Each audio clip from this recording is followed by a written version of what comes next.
This was a fun one today. I was joined by RTF professor Beth Hubbard to talk about her RTF 440 class. Later in the episode, Josh Brunette, a student in the class, joined us. I'm Stephanie Nett, and let's get ready for a little small talk here on Mac Talk.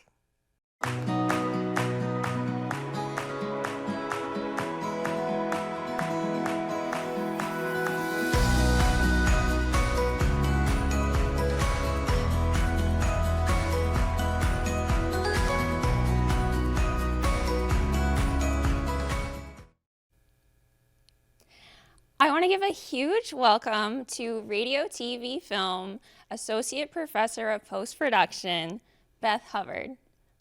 Beth, how are you today? I'm good. How are you? I'm great. How does it feel to be in front of the camera instead of behind it? It feels very nerve-wracking. Don't worry. We got this. Yes. Let's start out talking about radio, TV, film itself. Okay. Can you give us a brief overview of what it all encompasses? Okay. So what we commonly refer to as RTF, radio, TV, film, is divided into those three aspects, and students can learn all of them, but it's much more about storytelling and the students figuring out, how do I tell a story with audio, video, or digital media? And then from there, they get early hands-on experience. They start working and learning industry workflows, and then they learn the theory aspect as well. But I would say a shout out to you all here today and the crew behind the cameras. You all are an example exactly of what RTF is. It is taking what you learn in the classroom and creating something that the community can see and other people can watch as well. It's interesting because I think a lot of students come into the program and they think, I'm going to do this one thing. I really want to get involved in film. But the program's designed to have students kind of get a mix of everything. Like, it is called radio, TV, film. So like, you're going to be on radio whether you want to or not, and you get to get an understanding of that, and you get like a different mix of things. From personal experience, I found that I really loved being on radio, but I really love being in front of the camera the most. But it's just, it really lets students see what all the media field has to offer, Yeah. which is not something I think a lot of programs really offer. Yes, and I would also say, speaking of that, like, what you learn in radio, you apply to television. So it's like, just because you're doing something on air for the radio doesn't mean like you're going to use that same communication skill set when you're in front of the camera here, or their same storytelling aspect. So even though, yes, like initially with the program, you have those foundation courses that give you a sprinkle of each of them, you then build on that. So that gives you your solid foundation. And then you can pick and choose maybe a certain area you want to go into, but all of it is storytelling in a way. All of it is media in some aspect, and it crosses over. So what got you interested in storytelling? Was there a certain movie, show, actor? Like, what about it got you to here now? So interesting question. I mean, I would say I was always interested in storytelling. I think I was doing post-production before I realized I was doing post-production.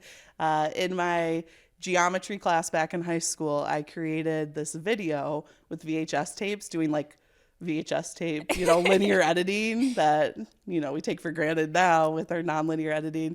And I didn't realize like, oh, I'm telling a story here and I'm doing editing. And so that was kind of this initial part that got me interested. And then I went out to California and got my MFA in film production, and then worked in short films, independent features, and doing media for businesses as well, and just continued on from there. So your continued on from there brings you to here. Yes. And what do you do exactly here? In the most basic of questions questional form. Are we talking here, UWO, RTF? Let's do RTF. Okay. Yes. Okay. So in RTF, I am an associate professor, as you said, so I teach mostly post-production, editing, sound design, but also advanced visual production. And so my goal here, I would say, is to really create and bridge the gap for students from the classroom to the professional real world. So you're creating stuff and learning workflows that then will carry you over. You're building partnerships with the community. You're getting experience on real sets, and building that collaboration and teamwork while you're here as well.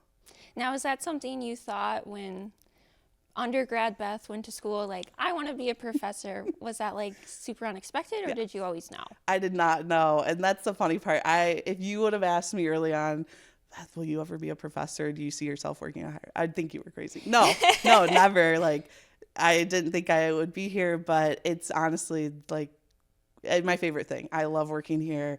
I love working with the students. But I didn't think I would ever be a professor in higher education. But it was actually my mom that, shout out to my mom. But it was actually my mom that goes, Beth, you really like to do this mentoring teaching thing. Why don't you kind of see if you can do it? And 10 years later, I'm still working here. So Moms know best. I mean, 'tis true. It's true. So I've had you in class. A lot of the students here have had you in class. But let's talk about your advanced video production 440. Can you tell us what that class has to offer and what it's about? Yes. So we'll start with kind of the concept of it, because RTF 440, Advanced Visual Production, is run more like a production company, so than a traditional like class you may have.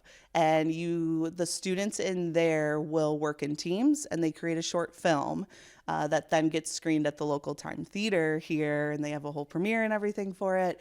But the students will pitch their ideas, they'll build their crew, they'll go out and find locations and scout them, they'll build a schedule, they'll shoot, it all. I'm just saying it for other people. You do the post-production aspect of it, and you have a final film that you can, one, share with the community at Time Theater, but also we submit it into festivals, and then you can add that to your portfolio as well.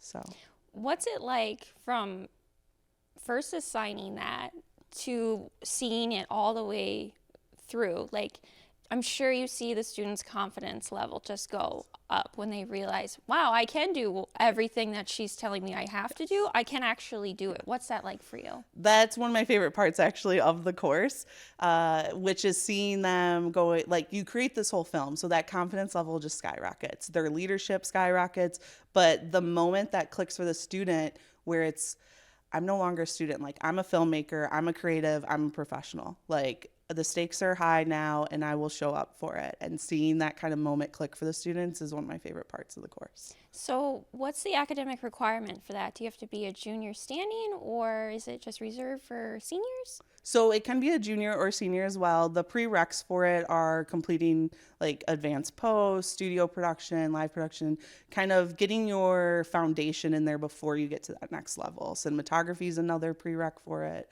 or can be, but you're going to learn and do shorter films, and then you'll get to this class and really create that professional level final film.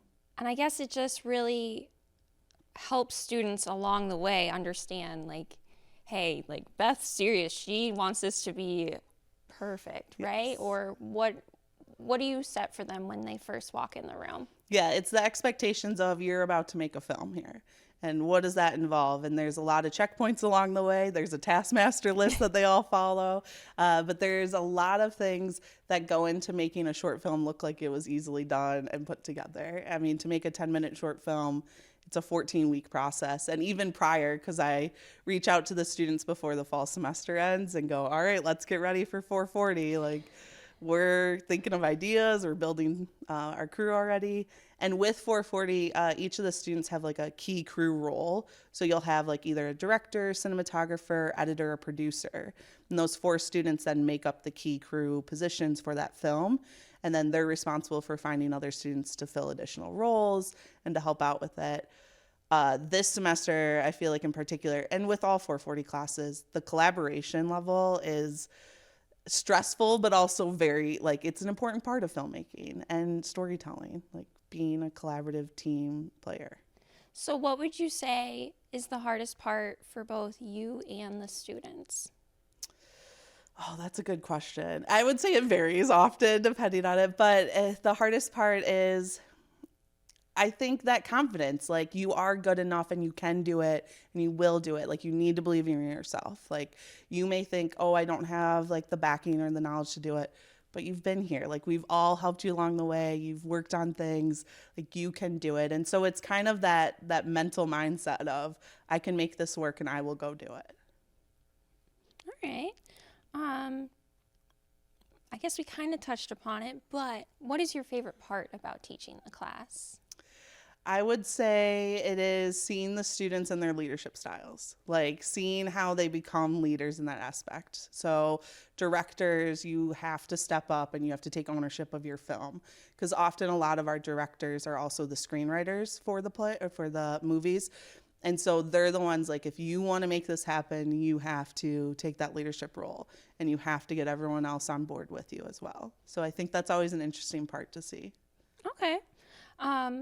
I'm sure you've seen quite a few films. How often do you teach this? Is it every spring? So it's every spring, and I was actually just doing the math this morning. This is my 10th year teaching, the 10th time teaching 440. Okay, so what's like the average class size? So it's usually 16 students. Okay. 16 to 17.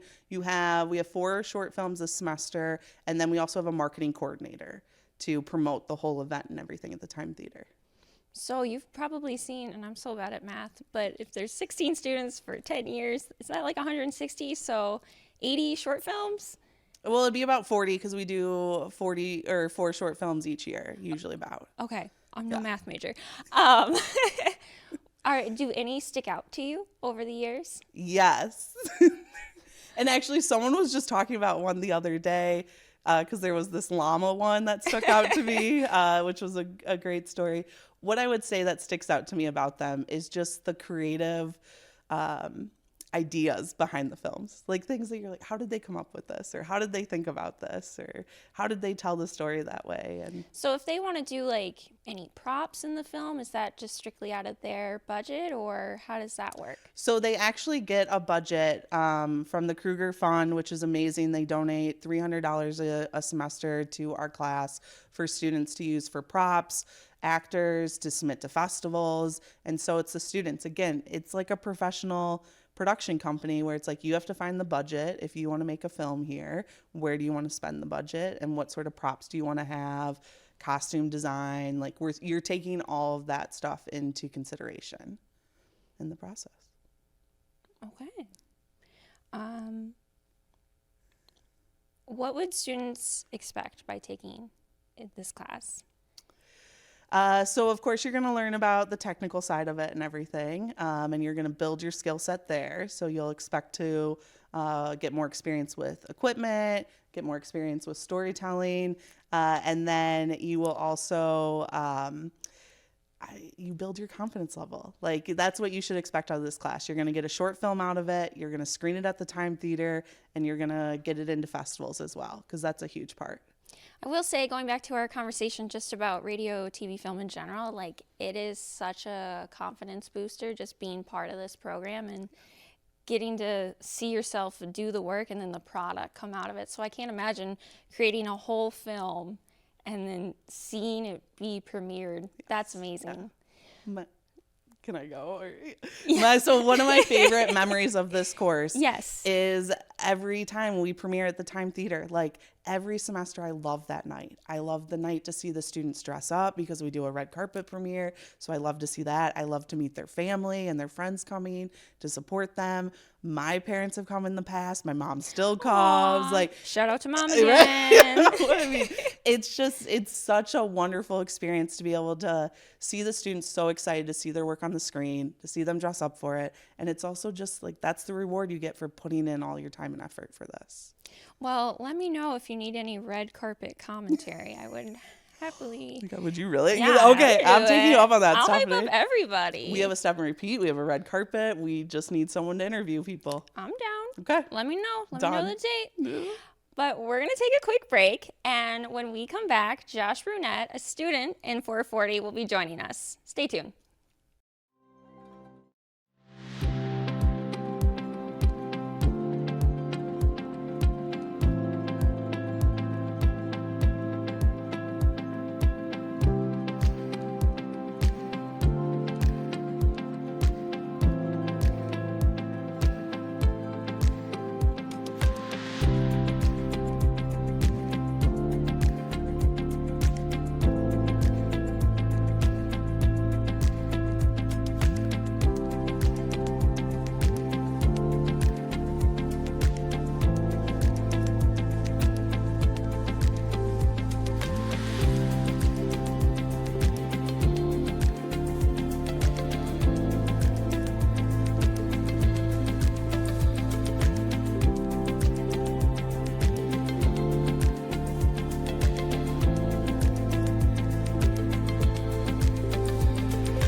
welcome back. Now Josh Brunette is joining us. Josh, welcome to the podcast. How are you? I'm feeling fantastic. You're feeling fantastic. You know, semester ends in less than a week, or about a week now, and couldn't be feeling any less stressful right now. So, are you walking in graduation? of course. All right, let's go. But let's talk about school still. We're not quite graduated. What is your role in your 440 production? So I am the writer and director of my short film. So Two big jobs. Yeah. Can you talk to us about them? of course, yeah. So the writing process, kind of like Beth mentioned, started back in December when I was coming up with my idea and whatnot. So yeah, that process has been going on for a while. That the script didn't get done until a few weeks into class, working with my group, getting that all figured out. So happy we didn't go with my first rough draft because boy was that thing rough. But here we are. I'm very happy with the outcome. And then for the director, I mean, again, like Beth was mentioning before, you just have to do so much. Making sure your producer is doing their job, your cinematographer, you're working with them with your vision. Like, okay, how do I envision this to play out? You talk with your cinematographer about that. You kind of oversee everybody and kind of take charge of your own idea and get it to screen. So I guess one question I have is, if you're all working in small groups, how often do you guys meet? So actually we met once a week, Wednesday nights. Okay. The first few weeks we're just like figuring out groups and seeing which films would be picked and whatnot. But after that, each group just kind of met with one another and we kind of let the other groups be that by themselves. I didn't really worry much about them because I knew they could do it. And I knew I had to work on my own. So, yeah. So was the class like a designated time? Like Beth, were you able to like touch base with everybody as they were like going through the progress of it? Yes. Process? So class is held Wednesday nights for 3 hours, and then your constant communication with them outside of it. Like emails back and forth, just making sure everything's good, troubleshooting if there's any hiccups along the way, if we're having trouble with any stuff, and they all exchange, cell phones right away, numbers, and Snapchat. They get a group chat going, and you hit the ground running. Okay, well, how long does it take you, I guess, so to say? You said you scrapped your first idea. I'm sure that was a little disheartening, or did you just have like a new idea immediately? So I didn't completely scrap my first idea. It's still the same idea. It's just way better. So, okay. Can you if that tell makes us any a sense. little bit about what your film is? Yeah, of course. So I'm a big comedy guy, big action guy. I didn't make an action comedy though. I made a few comedy movies before, and I was like, this is a lot of fun, but I really want to make an action film. So this is a pure action film. Has a vigilante, has a detective, has a big fight scene in it, has a more stealth section in it. So I kind of did a little bit of everything. So the class really has all the behind the scenes things taken care of. Like there's a role for everybody, but who's filling the stuff in front of the camera? Those roles. Man. Oh, we're talking about actors. Awesome. Yes. Yeah. So that is fun when your school doesn't have a theater program. So we went through a Facebook group like Wisconsin actors. Okay. And we found our lead actress through that. Her name is Tessa, and she was just wonderful. She drove an hour and a half just to be there for the 2 days that we were filming. So that was awesome. We found her within the first week or two of looking for actors. And then our lead male character, we did not find him until I want to say about 15 hours before we were shooting. So that process was I was very stressed out, you could say, the Thursday night before. But my producer, Christian, he had a roommate who really wanted to get into acting. And we were like, let's do it. So his name is Caden. He came in, filled in, and he was great. I very, very decently surprised that just found his roommate, and he said he wanted to, and he did really well, in my opinion. So, actors always a challenge to find. But you appreciate them when you have them. Yes, it was very nice. They did incredible. I don't think it could have been as good without them. So So I kind of asked Beth from like the professor's perspective, like kind of like looking outside in, right? Like the progress you guys make throughout the semester and like your confidence level. Can you kind of talk about that, like from starting the idea on paper to like seeing the finished product? Yeah, definitely. When you're writing your script, it's always you never know how it's gonna sound. Again, that's why I had like 4 or 5 drafts of this, because it was like, yeah, first draft, the idea was kind of all over the place, and then my second draft was a lot more confined, and I think a lot better. And then I just talked with my group we spent our whole 3-hour night class one night just going over the script, fixing it, making sure it sounds good. So yeah, that was a whole process there, and then hearing it in like when it's actually being shot is because like I have an idea in my head of how I want it to sound, but then the actors bring their like, okay, this is actually what I think the character would do. And I even had a good sit down with with Tessa about it, just like, what was my character feeling in this moment, and we kind of had that discussion. So that was really cool to see that kind of in my head. I'm like, oh, this is how I want it to sound. But then when we were talking, it's like, oh wait, I didn't even think about that. That's such a good point. Now, you said you've done films before, but have you been the director in those films? Yes, I have. So I've directed 3 other ones. I wrote, directed, and acted in 2 of them. Oh my! So yeah, I've done not a very good actor, hence why I've wanted to stay behind the camera more for this one. But so yeah, I've directed a few, but then I've been cinematographer for a few and AD'd a bunch of stuff. So how has this class prepared you to walk across the stage next week or 2 weeks from now? It definitely helped me with just teamwork and collaboration and time management. I think those are the 2 big things. Collaboration, I mean, I'm working with this group for 14 straight weeks, trying to get my vision done and trying to get everyone's input in. So that collaboration was a huge thing. I've grown more in this. Just like, all right, I have my idea and my vision, but how do other people see it, and then what info can I take from them that I can really use? And then time management, again, 14 weeks sounds like a lot, but it's not. It goes by fast. It goes by very fast because we had 3 weeks of editing, and now it's 2 weeks of sound, and it's crunch time now, and But thankfully, again, we have a great group of sound designers and stuff, so I'm looking forward to it. But so you've kind of skimmed the surface. You said there's a vigilante, there's a detective, but can you go a little bit more in depth about what your film is? Can you give us a taste? Sure, I would love to.